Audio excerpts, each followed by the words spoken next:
Today we're going to be reviewing Madison Yoshida from Anvil Industry.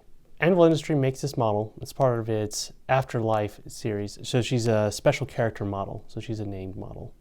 So unlike the other ones where in the regiments line of where you kit bash together a model you like, this is what you see is what you get. So what I found special about this model is the mechanized power suit, and that's probably the primary reason I bought her. So with this model you get a weapon, a war blade on her left arm with a projectile weapon integrated into the center of the blade, and on her right arm is another projectile weapon. What's really special about her is she actually comes with a jump pack. Now this is considered optional to the model. This bit actually comes off. I chose to leave it on just to balance the model because as you can see this is a power mech suit, but the person just sits back and into it. So without the jump pack on it, you just have a lot of molding and casting on here that doesn't make a lot of sense. With the jump pack on here, you have 6 independent exhaust ports with 4 inline exhaust ports and little wings. And the detailing on the wings is to the point where you can see the bolts on the flaps and the hinges on there to show that she could fly around if you wanted to.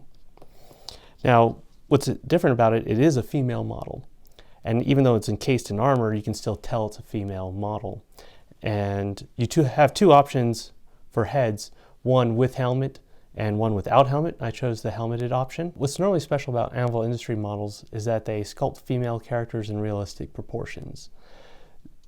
Now, even though she's wearing mechanized armor, you can tell that it's still a female character. And the reason I bought this game was to go into either Reality's Edge as a heavy exo frame, which is a model choice in there for corporate security, or to go into games of Zone Raiders, which is a miniature agnostic game where they have mechanized vectors. And so finding characters that fit into that mecha powered suit, and I was always a fan of Exo Squad back in the 90s. And this just really looks like the jump infantry from that cartoon. Since it is in a mechanized power suit, it does limit it to far future sci-fi type games. Afterlife, which Anvil Industry makes, is why they designed her.